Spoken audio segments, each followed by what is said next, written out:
Okay,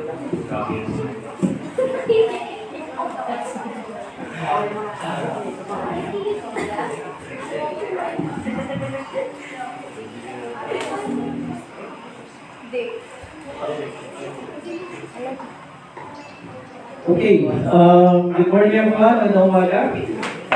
Welcome sa ating worship ngayong umaga nito, the 22nd Sunday after Pentecost. At iba wala kasi masama yung panahon, iba rin masama yung panahon sa akin.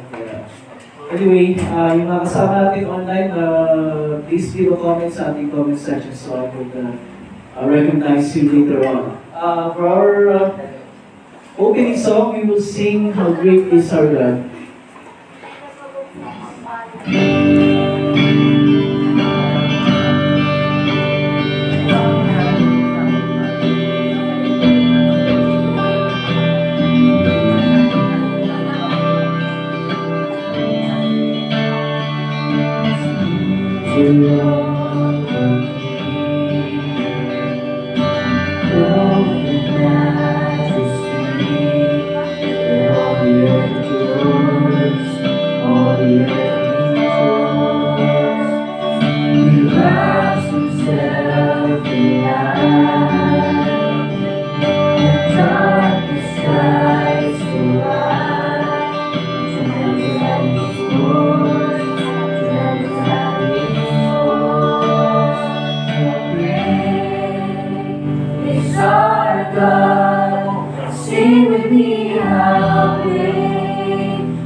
Pagsitayin po tayong lahat.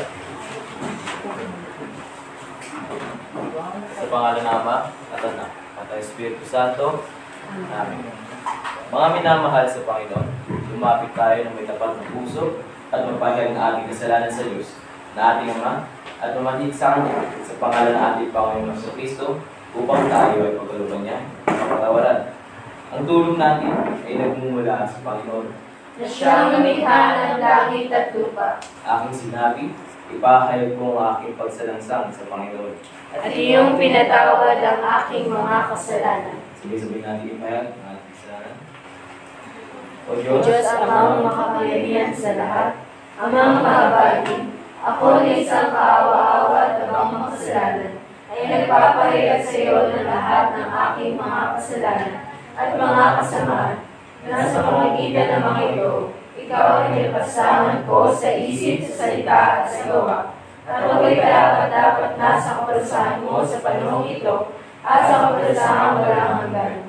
Ngunit buong puso ako lumalapit at nagsisisi dahil sa mga ito. At manalangin ako sa iyo dahil sa walang hanggang kahabagan mo. At alang-alang sa banal, walang dungis, mababait na pagtitiis at kamatayan ng iyong iibig na anak na si Kristo ay maging mahabagin at mapagbiyaya ka nawa sa akin na isang abang makasalanan. At sa tulong ng Espiritu Santo, kay palawakin ang aking kaalaman at maging masunulit sa iyong salita hanggang sa wakas. At sa iyong mabagad biyaya, ay magkaroon ako ng buhay na walang hanggan sa pamamagitan niya sa Kristo ng aming Panginoon. Amen. ang Diyos, ang ating Ama sa langit, ay tunay ngang habagin sa amin. Ibinigay niya ang kanyang bugtong na anak na si Jesus upang maging handog sa pagkatawad ng ating mga kasalanan. Kaya't bilang tinawag ko ni Kristo at sa pamamagitan ng kanyang Kritos, ay pinatawag ko sa inyong lahat ng inyong mga kasalanan. Sa pangalan ng Ama at Anak ng Espiritu Santo. Amen. Manatili po tayo kayo.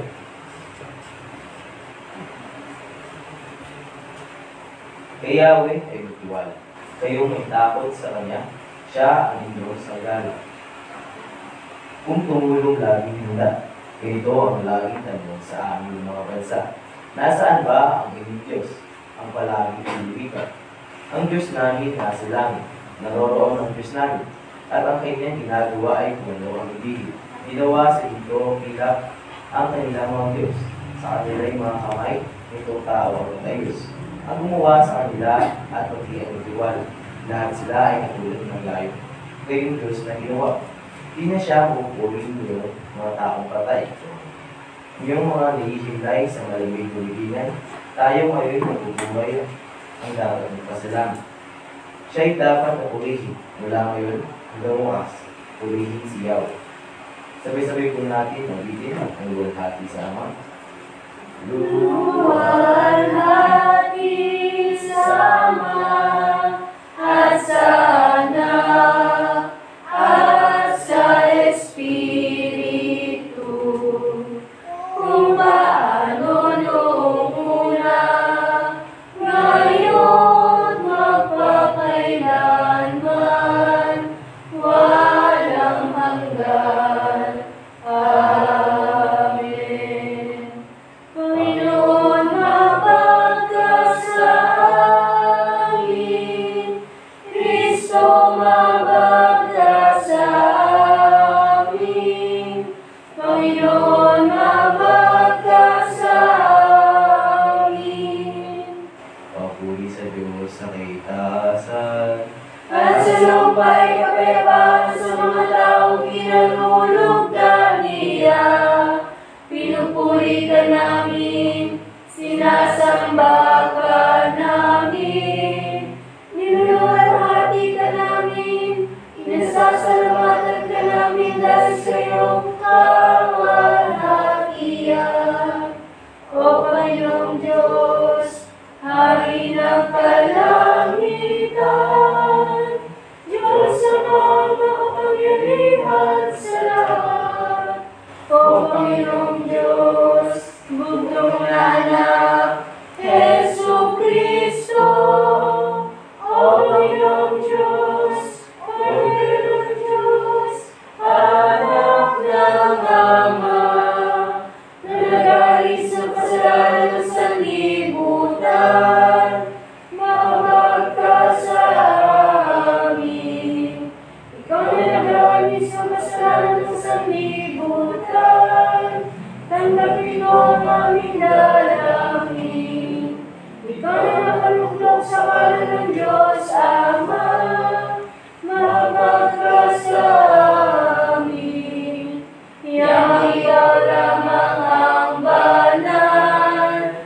ikaw lamang ang Panginoon.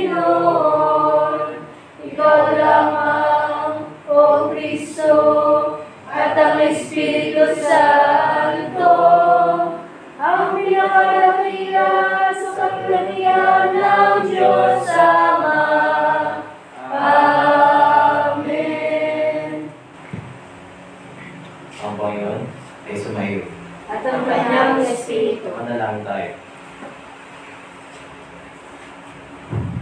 Diyos na buhay, ang dakila mong kapangyarihan ay pangunahing nakahayag sa pagpapakita ng kapagkataon. Ipagalo mo sa amin ang kuskusan ng iyong biyaya upang aming makamtan ang iyong mga pangako at mabuhay na walang hanggan sa iyong presensya.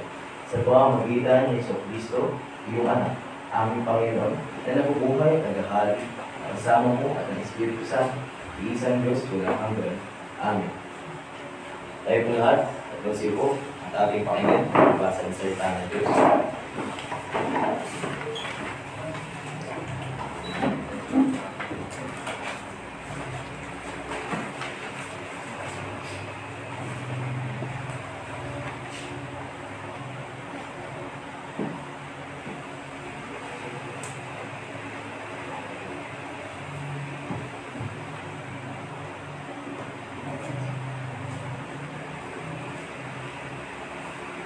Ang unang pagbasa para sa linggo ay buhat sa aklat ng Exodo, chapter 3, magsisimula sa verse 1.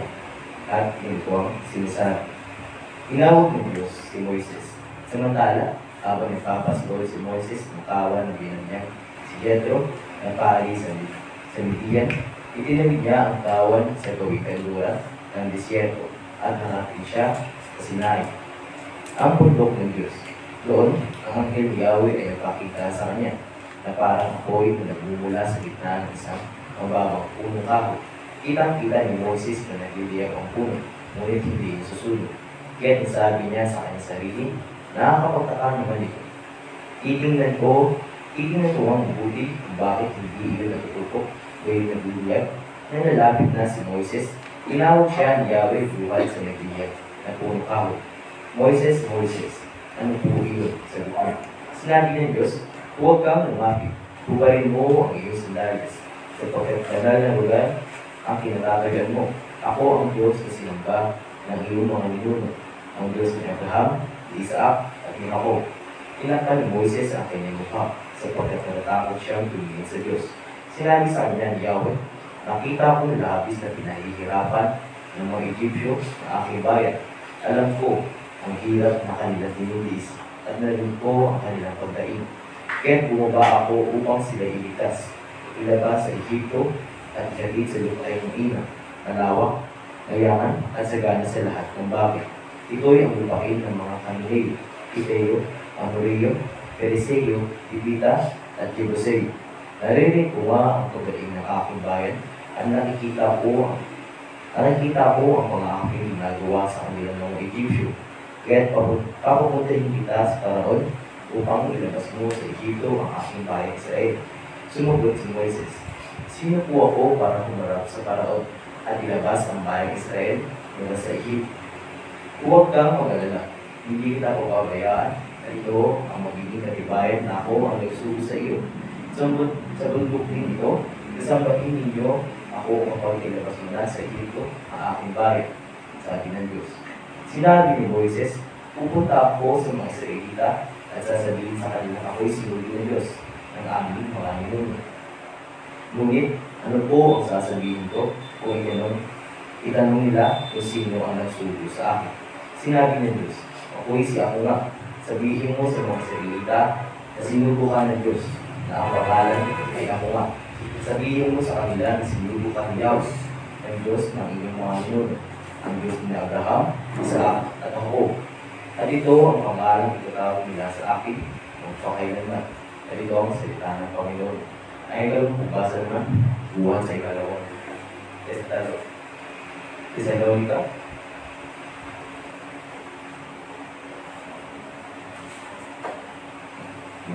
Chapter 2, at mag-uumpisa sa verse 1. At ganito ang sinasabi. Ang suwain. Mga kapatid, tungkol naman sa pagbalik ng ating Panginoon Kristo at sa pag-iibon sa atin upang makapiling niya. Nakikiusap kami sa inyo na huwag agad magugulo ang inyong isipan o mababahala, mabalitaan ninyo dumating na ang araw ng Panginoon. Huwag kayong maniwala kahit sabihin pa nilang iyon ang pangangaral o pahayag. Sinulat namin, huwag kayong magpapadaya kanino man sa anumang paraan. Hindi darating ang araw ng Panginoon hanggang hindi pa nagaganap ang huling paghihimagsik laban sa Diyos at ang pagbitaw na siwain na itinata sa kapahamakan. Itataas niya ang kanyang sarili at kakalabanin ang lahat na kinikilalang Diyos at sinasamba ng mga tao. Uupo siya sa templo ng Diyos at magpapakilala siya ang Diyos. Hindi ba ninyo natatandaan? Sinabi ko na ito sa inyo nung ako'y kasama pa ninyo. Hindi pa nga lamang nangyari dahil may pumipili pa at alam ninyo kung ano iyon.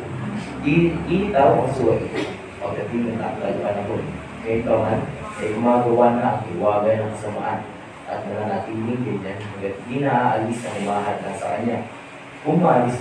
Umalis na ang umahad lang, malalantad ang suwain. Ngunit pagdating ng Panginoon, papatayin niya ang suwain. Bubugahan niya ito ng hininga mula sa kanyang bibig at bubuksain sa pamamagitan ng kanyang nakakasilaw na liwan. Pagkitaw ng suwain, tating niya ang kapangyarihan ng Satanas.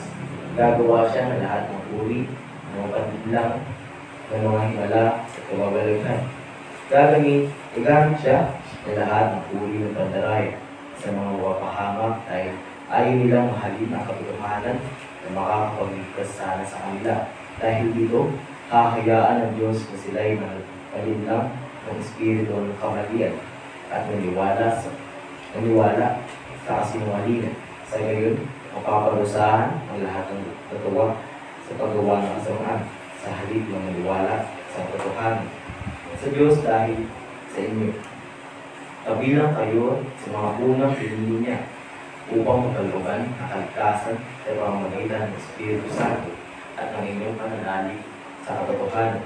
Tinawag kayo ng Diyos sa pamamagitan ng magandang balita na ipinahayag namin sa inyo upang makasama kayo sa kalulatian ng Panginoon sa Kristo.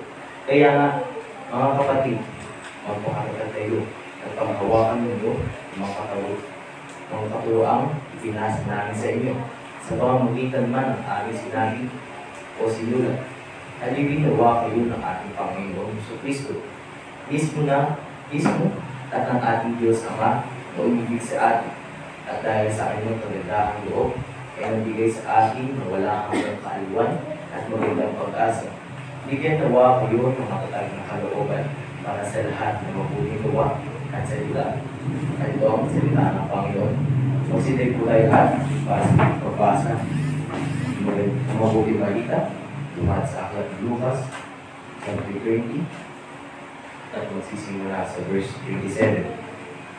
Ito ang sinasabi. Katanungan mo po sa iyong pagkabuhay.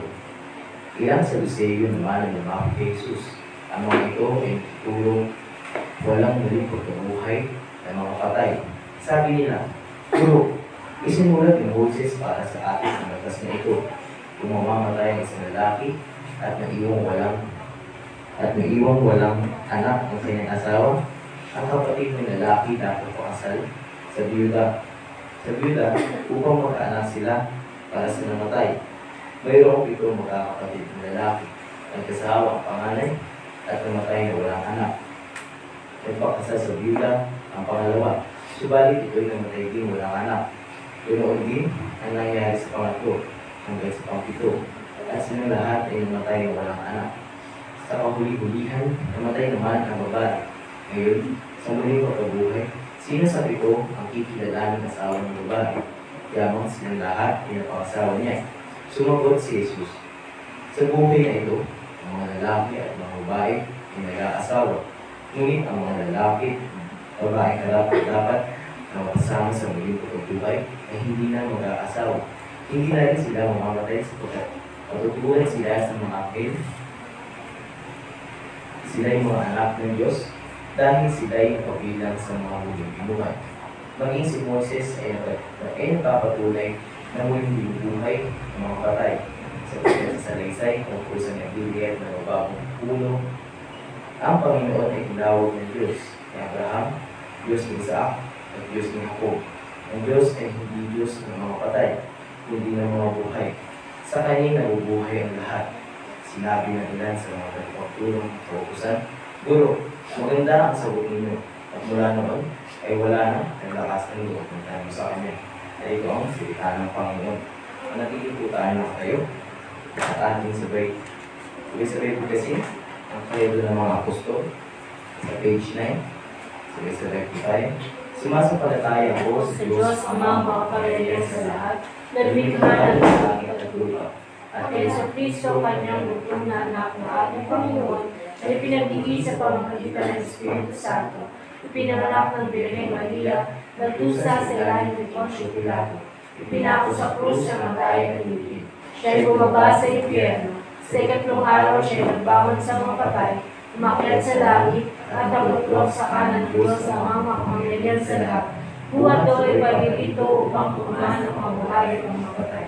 Sumasampalataya ako sa Espiritu Santo, sa banal na Iglesia Kristiyana ng kapulungan ng mga banal, sa kapatawaran ng mga kasalanan, sa pagbago ng katawan, at sa buhay na walang hanggan.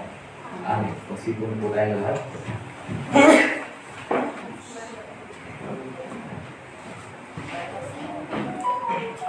Ating sunod na wiki ay wala tayong copies ng hindi ko namin yung copies pero kapisahin mo natin po. We'll see still.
Okay.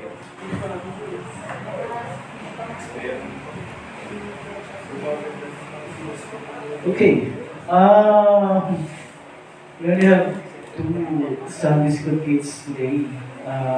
Siguro gawin na lang natin next Sunday na lang ako para hindi sayang prepare ng Teacher Abby. So dito muna tayo lahat. Si Teacher Marn at si John. So next Sunday, babalik na ating mga little kids, no? Which is understandable dahil sa mga tanong. Okay, magandang umaga at sabihin mo lahat ang masaganang kagandahang loob at kapayapaan mula sa Diyos na ating Ama sa pamagitan ni Kristo Jesus na ating Panginoon. Amen. Okay. I'm sure you will all agree na marami tayong questions about our life here on earth. Marami tayong mga katanungan tungkol sa buhay natin sa mundong ito. But I'm sure you would also agree na mas marami tayong tanong tungkol sa buhay pagkatapos ito. Yung kaya tayo sa Tagalog na kabilang buhay. I'm sure mas marami tayong questions about the afterlife. Kabilang buhay. Bilang mga Kristiyano, isa sa mga pinakamahalaga nating pinaniniwalaan at pinanampalatayaan ay ang muling pagkabuhay. Diba? In fact, every Sunday sa ating pagpapahid ng pananampalataya, whether yung credo ni Seno o yung credo ng mga apostol o yung mas mahabang credo Atanasio, pare-pareha sa ating pinapahid ng ating pananampalataya sa muling pagkabuhay ng mga patay. So, meron kabilang buhay dahil merong muling pagkabuhay ng mga patay.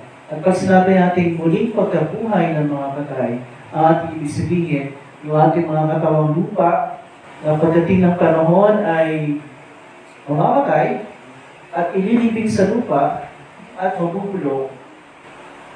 Yun ang katawan na muling bubuhayin ng ating Panginoon sa kanyang muling pagbabalik. Pero, syempre, pag muling binuhay yung ating mga katawang lupang namatay at inilibing at nabulok, yun ay kanyang papalitan ng isang makalangit na katawan or heavenly body. No? Yung sinasabi ni St. Paul sa kanyang unang liham sa mga taga-Korinto sa chapter 15. So, fundamental o napakahalaga sa ating pananampalataya bilang mga Kristiyano, yung ating pananampalataya na ang ating buhay ay hindi nagwawakas dito sa lupa dahil merong muling pagkabuhay at may kabilang buhay. Pero hindi lahat ng mga tao ay naniniwala dyan. Sa ating panahon, may mga nagtuturo ng gano'n na walang muling pagkabuhay, na yung ating katawang namatay ay hindi na muling babangon. May mga nagtuturo ng ganyan. Pero hindi yan bago eh. Kasi kahit nung panahon ng ating Panginoong Jesus, meron na ganyang mga nagtuturo at naniniwala na walang muling pagkabuhay at walang kabilang buhay. Yun yung binasa sa Ebanghelyo kanina, no? Yung Ebanghelyo para sa linggo ito, sa chapter 20 ng Lucas, mula sa verse 27. Okay? Noong panahon ng ating Panginoong Jesus, meron isang grupo ng mga Hudyo, yung mga Jews, na hindi sila naniniwala na mayroong muling pagkabuhay at mayroong kabilang buhay. Sino ang mga ito? Ito yung mga tinatawag ng mga Sadduceo. Sadducees sa English. Sino ba itong mga Sadduceo na ito? Ito mga Sadduceo, ito yung tinatawag ng mga elite. Ito yung mga, kumbaga sa term natin sa Tagalog, yung mga naghaharing uri sa lipunan ng mga Hudyo. Maliit lang sila, ang ilan nila. Just about 1% ng buong populasyon ng mga Hudyo. Pero sila yung mga naghaharing uri. Sila ang may control sa templo.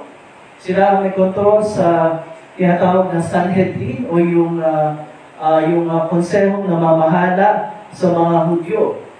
So sila yung, kumbaga, sila ang may hawak ng kapangyarihan. Kaya sila ay napaka-influential sa lipunan at sa pananampalataya ng mga Hudyo.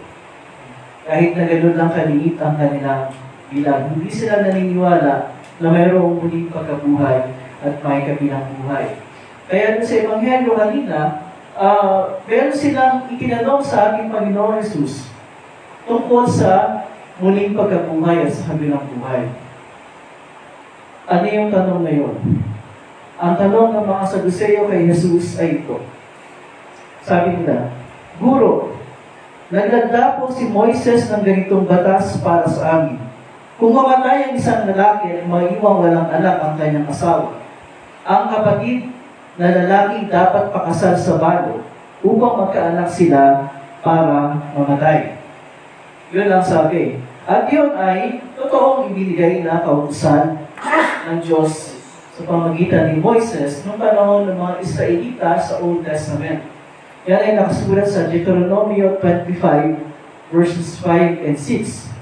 Yan ay kautusan na nag-uubliga kung merong kapatid, magkakapatid na lalaki, yung isa ay may asawa at namatay yung kanyang asawang lalaki, ino-obliga niya yung mga susunod na kapatid para pakasalan yung palo, lalo na pag walang naiwang anak.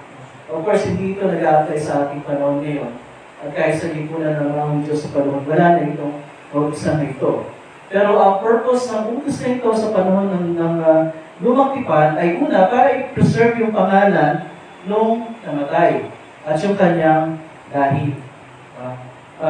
At yan ay mahalaga. Bakit? Sapagkat, again, ang tagapagligtas na ipinangako ng Diyos, ang ating Panginoon, ay ipinangako niya magmumula sa lahi ni Abraham. Kaya kailangan mag-preserve yung line na yun. Yun ang isa sa mga dahilan kung bakit may ganitong kautusan sa lumang tipan. To preserve that line na pagmumula ng Mesiyas. Yun ang pinaka-importanteng dahilan. Pero, nung ito ay tinanong ng mga Saduceo kay Jesus, ang pakay nila ay hindi para maluwanagan sa kanilang paniniwala. Hindi lang pakay nila. Ang pakay nila, inaakala nila that they're smarter than Jesus. Akala nila mas matalino sila, mas marunong kay Jesus. Akala nila matatrap nila si Jesus sa tanong ngayon. Bakit? Kasi ito yung kanilang mga sunod na sinabi. Okay, kung yan pala ang kautusan, Panginoon, ito ang sitwasyon. May 7 magkakapatid na lalaki. Nag-asawa ang panganay at namatay na walang anak. Okay? Napakasal sa balo ang pangalawa. Kasi yun ang inuupin ng obligasyon niya ayon sa batas sa lumang tipan sa mga Hudyo. Pero wala na silang naging anak. So, obligado yung pangatlo. Napakasalan yung balo. Namatay din siya at wala rin naiwang anak. Hanggang sa pang-7. So, lahat ng 7, magkakapatid na lalaki, umabot na sa pang-7. Namatay lahat ng walang anak. Of course, hindi yan totoong sitwasyon, ha? Yun yung in-inventong sitwasyon ng mga Saduceo. Sabi nila sa Panginoon, yung Panginoon? Yung lahat, namatay lahat, walang anak. Ang sabi nila, towards the end, namatay din yung babae. Okay. Ngayon, ang sabi nila sa ating Panginoon, sa muling pagkabuhay at sa kabilang buhay, sino sa 7 ang kikilalaning asawa niya? Yamang na pangasawa na silang lahat. Di ba parang yung tanong ay parang may sense, di ba? Tama ba? Parang may sense ha? Question now. Ano yung tanong? Ano po yung balo? Yung balo, yung Yuda. Okay. Yung balo, yung the old term for Yuda. Okay. So yun. So yung Yuda. Yan. Okay. Di ba it makes sense? Ito sila kung merong muling pagkabuhay, yun ang punto ng mga Saduceo, kung merong muling pagkabuhay, di ang laking problema niya. Sino sa kanila ang kikilalaning asawa ng babae? Di ba? Parang, parang it makes sense O nga, parang magkakaisip tayo. O nga. Pero yung sagot ng ating Panginoon ay nag-aanlas sa kanilang ignorance. Niluhubaran ng Panginoong Jesus yung ignorance nito mga taong ito. Kasi ano ang sagot ni Jesus sa kanila? Sumagot si Jesus, sa buhay na ito, ang mga lalaki at ang mga babae nag-aasawa. Yung nasabi ng ating Panginoon, sa buhay na ito, ang mga lalaki at ang mga babae nag-aasawa. Ngunit, ang mga lalaki at babae karapat-dapat na muling buhayin para sa kabilang buhay ay hindi na mag-aasawa. Hindi na sila mamamatay sapagkat matutulad sila sa mga anghel at sila ay mga anak ng Diyos, yamang muli silang binuhay. Sabi ng Panginoon, okay, yung relasyon ng isang lalaki at isang babae bilang mag-asawa ay meron lang bisa dito sa buhay na ito. In fact, kailangan yun. Yung pag-asawa ng isang lalaki at isang babae at pagbuo ng pamilya, it was necessary para sa buhay na ito. In fact, nung nilikha ng Diyos ang babae, ang lalaki, lumikha rin siya ng isang babae para sila ay maging mag-asawa at magpaharami, mag-multiply. Because it was necessary sa buhay na ito. Bakit necessary? Bakit kailangan? Kasi ang pundasyon ng lipunan ay ang pamilya. Diba? Ang pundasyon ng lipunan ay ang pamilya at ang pundasyon ng isang bansa ay ang pamilya. Ang lipunang binubuo ng mga pamilya. So, kinakailangan sa buhay na ito. It is necessary para sa buhay na ito. Pero sabi ng Panginoon, sa kabilang buhay at sa muling pagkabuhay, that's not going to be the order of things. Hindi na ganyan. Iba na ang order of things pagdating sa kabilang buhay. Hindi na kailangan ang pag-aasawa. Hindi na kailangan na yung lalaki at babae ay mag-aasawa. Hindi na ganoon ang sitwasyon sa kabilang buhay. Kasi bakit? Ang sabi ng Panginoon, dahil sa kabilang buhay, hindi na sila mamamatay sapagkat matutulad sila sa mga anghel. Kaya ano ibig sabihin nun? Hindi sinabing pag namatay ka, ay siya magiging anghel ka. Okay? Hindi ka na sinasabi. Ang sinasabi doon, anghel na meron dalawang klase na anghel. Anghel ng kaliwanagan at anghel ng kaliliman. So, hindi sabi magiging anghel, ang sinasabi, matutulad sila sa mga anghel. Ano ibig sabihin ng matutulad sa anghel? Mga anghel, hindi na mamamatay kasi hindi naman namamatay yung mga anghel. At pangalawa, hindi na mag-aasawa. Bakit? Yung mga anghel, wala naman silang kasalian. Wala namang babaeng anghel at saka lalaking anghel.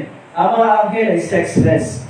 Okay? Hindi sinasabi ko, pag sa muling pagkabuhay, hindi na tayo lalaki, hindi na tayo babae. Ganun pa rin tayo. Pero we will be like the angels na hindi na kinakailangan. Wala na pangangailangan para sa ating pagiging lalaki o pagiging babae na mag-asawa ng opposite sex. Wala na yung desire na yun at pangangailangan na yun pagdating na muling pagkabuhay sa kabilang buhay. Kaya kung ang problema mo ay siya ay pag-ibig sa buhay na ito, sa muling pagkabuhay, hindi mo na po problemahin yan. Dahil hindi mo na kailangan yan. Wala ka ng pangangailangan para sa bagay na yan. Isang pag-ibig na lang ang magpapatakbo at inigot ng buhay mo, ang pag-ibig ng Diyos, which is the perfect love na kailangan talaga natin. So that's the point na sinasabi ng ating Panginoon na huwag natin ikumpara yung mga order of things sa buhay na ito sa buhay na darating kasi hindi ganoon. Magkaiba. Iba-iba. Kaya sabi ng Panginoon, babaguhin muli ang lahat ng bagay sa muling pagkabuhay. It's not going to be the same anymore. Ngayon, para patunayan ng ating Panginoon na merong muling pagkabuhay, merong kinote na talata sa Biblia ang ating Panginoon. Noong mangusap ang Diyos na si Yahweh kay Moises. Yung tawagin ng Diyos na si Yahweh si Moises mula sa nagliliyab na puno. Yung tawagin ng Diyos si Moises para pangunahan yung mga Israelita para ilabas yung mga Israelita sa pagkakaibig sa Ehipto. At ang sabi ng Panginoon ay ganito, maging si Moises ay nagpapatunay na muling binubuhay ang mga patay. Sapagkat sa kanyang kasaysayan, hindi sa nagliliyab na mababang punong kahoy, ang Panginoon ay tinawag niyang Diyos ni Abraham, Diyos ni Isaac, at Diyos ni Jacob. Yun ang sinabi ng ating Panginoon. Yung tinawag niya si Moises. Ako si Yahweh, ang Diyos ng iyong mga ninuno na si Abraham, Isaac, at Jacob. At ang sabi pa ng Panginoon, ngunit ang Diyos ay hindi Diyos ng mga patay, kundi ng mga buhay. Sa Kanya'y buhay ang lahat. Nung mangusap ang Panginoong Diyos kay Moises, ito ay pagkalipas na. Wala na sina Abraham, Isaac at Jacob. Diba? Matagal na silang namayapa. And yet, ang sabi ng Diyos kay Moises, ako ang Diyos ni Abraham, Isaac at Jacob. At sinasabi ng ating Panginoon sa pamamagitan ng mga salitang iyon, na namayapa sila ng matagal ng panahon, pero buhay sila sa kanyang piling. Ayun ang sabi, ang lahat ay buhay sa Kanya. O sa Kanya'y buhay ang lahat. Yung katawang lupa ay nahihimlay sa lupa, pero ang Espiritu ay buhay na buhay at kapiling ng Diyos Ama sa Kanyang kaharian sa langit. Yan ang ginamit na pagpapatunay ng ating Panginoon na mayroong muling pagkabuhay. Kasi maging sila, yung mga namayapang mananampalataya ay buhay sa kanyang piling. Ganun din ang lahat ng mga mananampalataya na mayapa na sa ating panahon ngayon, sila ay buhay sa piling ng ating Panginoon. At maging ganun din na tayo. Kung tayo ay umulit ng Panginoon, gusto mo na ba umulit ka ni Lord? Ngayon, ay siya. Di pa ngayon. Huwag mo na ngayon. Ganun din ang ating magiging sitwasyon. Yung ating katawan ay nahihimlay sa lupa, maghahantay sa muling pagbalik ng Panginoon, pero yung ating espiritu ay buhay na buhay sa piling ng ating Panginoong Diyos sa langit. And so that's the reason why we believe na mayroong muling pagkabuhay dahil mayroong kabilang buhay. Kaya na palagi yung sinasabi sa ating mga Pilipino, minsan yung ating mga ginagamit ng mga salita ay nagkakakontra-kontra. Yung mga namayapa na ay tinatawag natin sumakabilang buhay, sumakabilang buhay, ibig sabihin, hindi patay, di ba? Pero bang narinig na sumakabilang patay, tinatawag natin sumakabilang buhay. Diba? Kasi buhay nasa kabilang buhay na lang. Diba? Pero, pag nililibing yung katawan, tinatawag siya hinahati sa huling ng tungal. Diba? So, magkakontra yun kung ang namayapa ay sumakabilang buhay, hindi na huling ng tungal yung ibigay. Pansamantalang hantungan ng katawan, pero hindi huling hantungan. Kasi ang huli, o yung final destination, ay langit. Just awaiting for the second coming of our Lord Jesus Christ. Sabi ko kanina, yes, there are many questions sa buhay na ito, lalong higit sa tungkol sa buhay na darating. Questions about afterlife. And all the reasons kung bakit gano'n ay wala pa namang tao na namatay at muling nabuhay. Tao. Pero merong isa na namatay at muling nabuhay. At nagsasabi sa atin kung ano ang mayroon sa muling nabuhay. Sino? Ang ating Panginoong Jesus. Siya ay nagkatawang tao. Ngunit bago siya nagkatawang tao, siya ang bugtong na anak ng Diyos. Nakasama na ng Diyos Ama sa simula pa lamang ng panahon. Ngunit siya ay nagkatawang tao. So pagkat tinakilala siya ng nagkatawang tao, ang sa ganon ay magampanan niya yung gawain ng pagligtas sa atin sa pamagitan ng pagtupad sa kautusan ng our behalf sa pamagitan ng pagbabayad sa kasalanan natin on our behalf, sa pamagitan ng kanyang kamatayan kung sa krus. Siya'y tunay na matay, siya'y inilibig na tulad ng ating pinapahayag sa Creador. Pero pagkaraan ng ganitong araw, siya'y muling nabuhay. At yun ang pinaka-matibay na katibayan na mayroong muling pagkabuhay. Sapagkat ang ating Panginoong Jesus mismo ay muling nabuhay. Nasabi ni San Pablo po sa unang Corinto chapter 15, kung hindi muling binuhay si Jesus, walang kabuluhan ang ating pananampalataya. Pero dahil muling binuhay si Jesus, doon nakasandig, nakasalig ang ating pananampalataya. May kabuluhan ang ating pananampalataya kasi hindi magwawakas dito sa lupa ang ating buhay.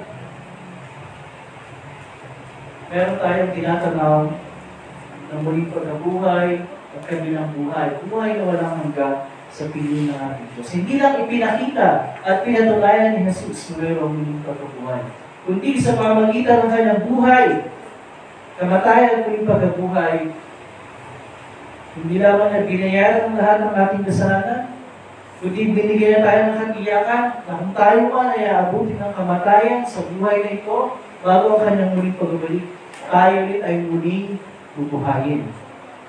Bakit?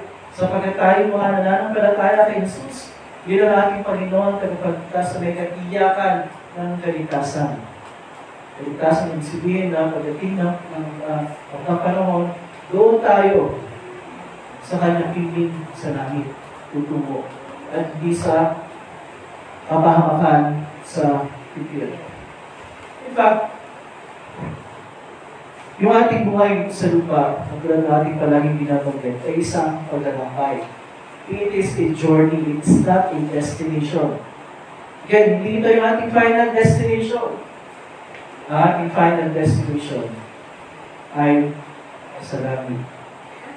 Sa piling ng ating Diyos, Ama, Anak, at Espiritu Santo. Kaya, yung ating mga katanungan tungkol sa buhay at sa buhay na darating, hindi man natin masasagot ang lahat ng yan at hindi natin mauunawaan ng lubos dahil mayroong limitasyon ng ating kaisipan bilang mga tao. Pero ang katiyakan natin, hindi man natin naiintindihan ang lahat at hindi nasasagot ang lahat. Pero tiyak naman, tiyak tayo at sigurado 100%. Tayong lahat na nagpalataya kay Jesus, yun ang ating Panginoon at Pagligtas. Meron tayo buhay na walang hanggan sa piling ng ating Diyos sa langit. Yun ang ating tinatanaw at kinaantay at kinaabangan bilang mga mananampalataya. Christian, that's what we're looking forward. Diba? That's all the yun ang fulfillment ng lahat ng ating pag-asa at pananampalataya bilang mga Kristiyan. So, ano natin gagawin? Always hold on sa buhay na ito. Manatiling matatag sa kabila ng mga pagsubok at huwag susuko kahit kailan. Hindi maliit ang payapaan ng Diyos. Siya mag-iingat sa ating mga pusong pag-iisip sa pamagitan ni Kristo Jesus na ating Panginoon. Amen. So, bahagi ito, tayo ay ating bilituhin yung ating mga handog at ating offering bearer for today, si Andy, ating offering bearer.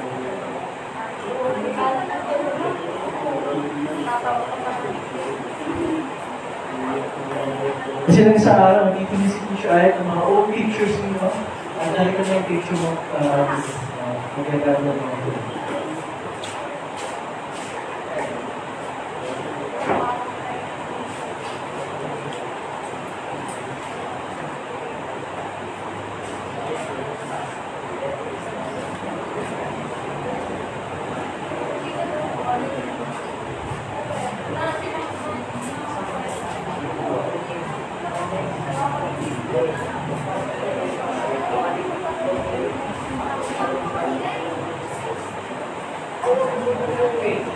At tayo ay dadako sa ating panalangin pagkalahatan. Meron ba kayong prayer request? Si Attorney?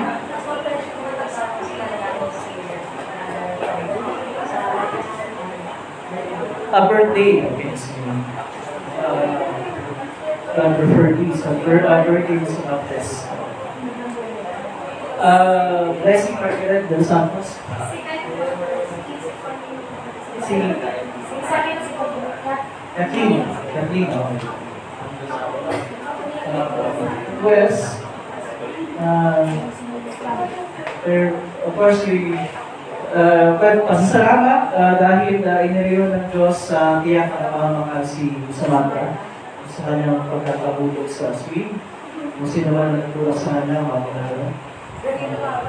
Ryan, amin na. Hindi na lang pinag-usapan. And of course, patuloy na Buti lang wala na. pagbuti mo talaga yan sa salamat yan sa pagbigay ng kalakasan para sa mama ni Sam, si Kat, at saka si Ate Maria na kasama nila. Ang kailangan ng tulog dahil nakasip. Okay, sino pa? Well, yung mga may sakit, yung mga gusto mga pakinamdam, tulad ni Eliza, pagaling siya ng ating Panginoon.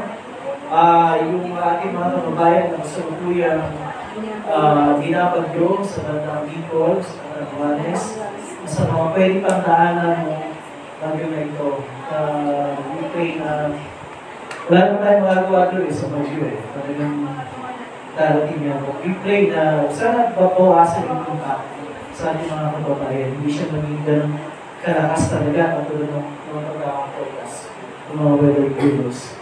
At yun, yung mga tao ay they have something so much at napakahirap na makita yung mga kababayan ay patuloy na sasuffer dahil sa sitwasyon. Yun. Tayo siyempre, tayo yung daan ng bagyo. Ganda lang kila sa ayos ng mga.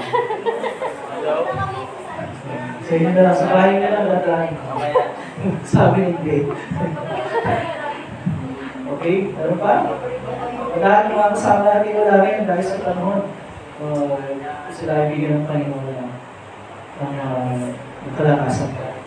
Okay, so wala na, then we remain seated for our prayer. Wala pa tayong communion ngayon dahil bukod sa ano natin may bagyo at baka marami wala. Ayun, lugas yung mga people. Pero yun talaga yung sunod na lugas ang hindi yung bagyo. So, yun ka lang, binigyan ko lang ng konting invitation. Ang tawag siya, may tawag sa term na yan. Sinasopen natin yung isang pangyayari by mentioning isang bagay na mas magaan kasi sa isa. Ano ba tayo third gen? Okay, so after ng ating general prayer, ating sabay-sabay na bibigasin ang manalangin at pagkatapos ng pagpapalan ng Panginoon. So tayo ay manalangin.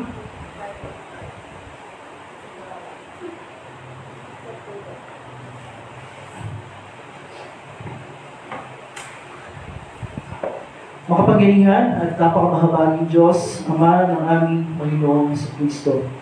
Pinasasalamatan ka namin sa lahat ng iyong kagandahan loob at mga kawaan, lalong-lalo na sa pagkakaloob mo sa amin ng iyong pinakamamahal na anak sa kapahagan ng iyong kalooban at biyaya. Isinasamo namin at mo sa amin ang iyong salita upang ito'y aming maingatan ng may mabubuti at matatapat na puso at magbunga sa pamagitan ng napatyagang pagtupad. Patayin namin isinasamo na yung pagdirian pamahalaan ng iyong iglesia na naganap kasama ang mga pastor at mga manggagawa nito upang aming maingat at nakadesaya ng salita ng kaligtasan. Sa pamagitan niyo ay magtulibay ang aming pananampalataya sa iyo. Maragdagan ang aming pag-ibig sa lahat ng aming kapwa at umulat ang iyong kaharian. Magsubukan ng mga manggagawa sa iyong manihan at ligapin mo ang iyong mga isinugo upang ang iyong salita ng pakipagkasundo ay may pahayag sa lahat ng tao at ang Ebanghelyo ay maipangaral sa lahat ng dako ng daigdig. Ipagalaw mo rin ang kalusugan at kaundaran sa lahat ng nasa katungkulan, lalo-lalo na sa Pangulo ng aming bansa sa lahat ng lingkod ng pamahalaan. Ipagalaw mo sa kanila ang biyaya magpamahala ayon sa iyong kaluguran, sa pagpapanatili ng katwiran at sa pagsumpi sa mga masasama. Magsagay makapamuhay kami ng payapa at iwasay sa kabalan at katapatan sa lahat ng bagay. Alipin mo, Panginoon, na iyong Espiritu Santo ang lahat ang nasa pamimighati, pangailangan, kahirapan sa pag-isilang, nasa dingit ng kamatayan o sa alinmang kapahamakan. Lalo-lalo na Ama ng durusa dahil sa iyong pangalan at sa iyong katotohanan. Naway tanggapin nila at kilalanin ng kanilang kabigatihan bilang kapahayagan ng iyong makamang kalooban. At lahat kami nararapat na tumanggap ng iyong puot at maraming kaparusahan. Gayunpaman, ipinamamalig namin sa iyo, o napakamahabag ng Ama. Huwag mong iniulin ang kasalanan ng aming kamuspusan, niyang aming maraming pagsuway. Kundi alang-alang sa iyong walang hanggang kabutihan, biyaya at walang pagbabagong pag-ibig, ay pagsanggalang mo kami sa lahat ng kapinsalaan at pangaliban ng katawan at kaluluwa. Ingatan mo kami sa bulaan at nakasisirang doktrina, sa tigmaan at pagdanang ng dugo, sa salon, sa kapahamakan sa apoy at tubig, sa malalakas ng hangin at bagyo, sa kakulangan ng ani at gutom, sa panlulumo ng puso at kawalang pag-asa yung kahabagan, at sa kasumpang-sumpang kamatayan. At sa lahat ng sandali ng pangailangan, ipakilala mo ikaw ang aming laging saklolo, ang tagapagligtas ng lahat ng tao, lalo-lalo sa aming mga sumasampalataya. Tanggapin mo, O Diyos, ang aming mga katawan at kaluluwa at lahat ng nangdog na aming niyari sa iyong harapan, sapagkat ito yung binili upang mag-iyo at mamuhay para sa iyo. Kasama mo sa aming panalangin ang lahat po ng aming mga kababayan na ngayon ay nagdurusa dahil sa pagdaan ng bagyo na ito. Lalo-lalo na sa mga lugar na direktang natamaan, katulad ng aming mga kababayan sa Bicol area, sa Catanduanes. Mga Panginoon, bigyan niyo po sila ng kaligtasan sa anumang mga mabibigat na kapahamakan. At dalangin namin, Panginoon, na sa iyong kapangyarihan at sa iyong habag, ay ituloy po ninyo na hindi maabot ng bagyong ito yung kanyang full strength o ay humina, at ang sa ganun ay mabawasan yung impact sa mga dadaanan ito. Panalangin namin, Panginoon, na kayo po ang magpakilos sa aming pamahalaan upang makatugon sa pangailangan ng aming mga kababayan na salita ng bagyo. Kasama niyo po sa aming panalangin ng pagpapasalamat ang pagdiriwang ng karawan na ni Brother Ferdy sa Tuesday. Maraming salamat po sa mga nakalipas na taon na siya po ay yung pinagpapala at kinakalinga, at panalangin namin na siya ay patuloy po ng pagkalay at kalingain. At maraming salamat din po na siya ay aming kasama ngayong umaga dito sa aming pagsamba. Kasama din po sa aming panalangin po at salamat ang paglalayo niyo kay Samantha sa mas seryosong mga injuries bunga ng kanyang pagkakahuli sa swing. Kayo po nag-ingat pa sa kanya at nawa yung patuloy yung pag-ayos ng kanyang kalagayan. At kayo po ang patuloy na magkaroon ng kalakasan sa kanyang mga magulang, kay Kat, at sa kanilang buong pamilya. Maraming salamat din po na inihari po sila kagabi kasama po si Marian sa kanilang pagpunta sa hospital para ma-check ang kalagayan sa Samantha. Kasama po sa aming panalangin na kayo po magpagaling sa lahat ng aming mga kapatid na mayroong karamdaman ng mga hindi ko namin isama yan, katulad ni Eliza, kayo po ang humipo sa kanila at pahuin yung kanilang masamang pakiramdam ng balik ng kanilang ayos na kilusugan.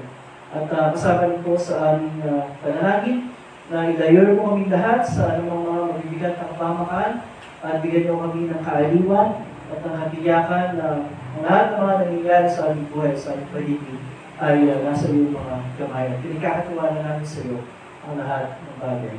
Pagalayin niyo po, Panginoon, sa kanyang karamdaman si Kathleen, nawa ay galihin po ang kanyang maayos na kalisugan. Maraming salamat po, Panginoon, at ang lahat ng ito ay ibang mga bagay na isang hindi namin nasabi.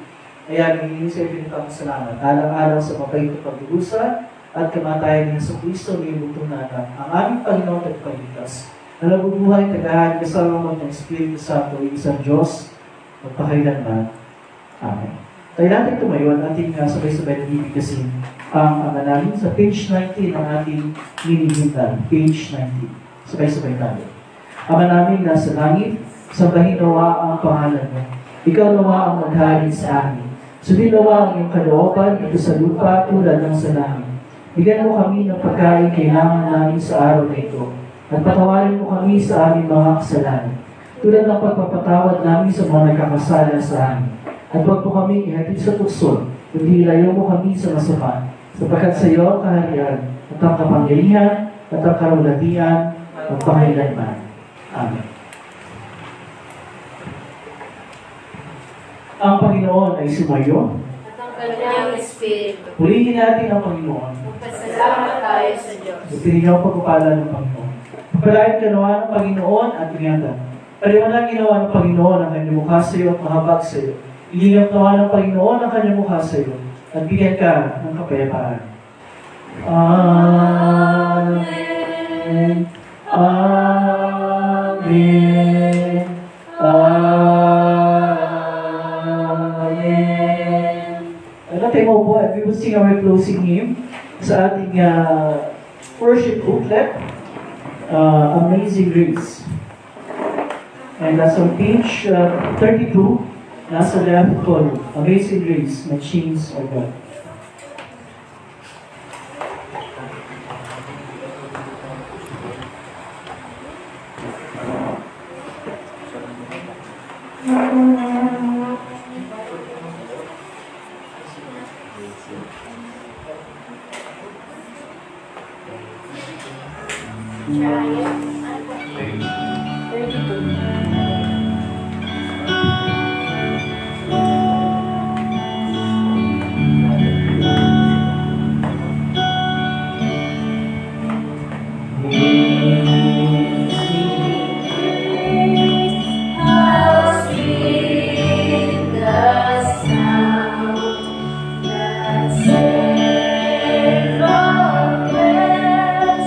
Like you.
My chains are gone, I've been set free. My God, my Savior, has ransomed me. And like the blood, His mercy reigns. Amazing love, amazing grace. My chains are gone, I've been set free. My God, my Savior, has ransomed me. And like the Lord, His mercy reigns. Amazing love, amazing grace.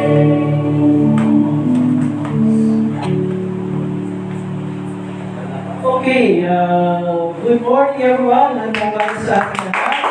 At welcome sa ating kasandang bago ito. Although maraming wala sa atin, and of course we remember the promise of our Lord na when there are two or three gathered together in His name, He is there. Nandun ang kanyang presensya. Okay, so thank you everyone for coming today. Kasama natin mga nanonood sa ating Facebook live stream. Sino sila? Oh, welcome. Good morning, Eliza. Thank you for joining and we miss you here. Balik ka na rin po, Eliza, ha? At magpahinga lang at get to see. Sa iba pa mga dyan, hindi natin nakita yung pangalan, pero hindi na-develop ang comment at ng mga bago ko sa inyo. So, una-una, thank you kay Brother Fergie for joining us this morning. Maraming salamat po. And it's her birthday sa Tuesday, so matala siya ng happy birthday. Happy birthday to you. Happy birthday to you. Happy birthday, happy birthday, happy birthday to you.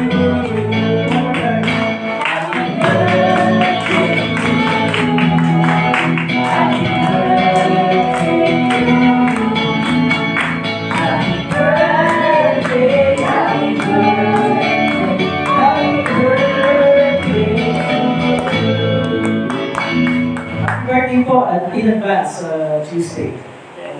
May God continue to bless you po. Thank you. Okay, so for announcement, if we can leave sa ating Sunday school team, let's leave. And then we'll go habang hindi pa mabagyo. Again, maraming salamat and we will see you again next Sunday. Hopefully, dito na lahat yung mga wala ngayon. So we can gather. God bless you. Bye.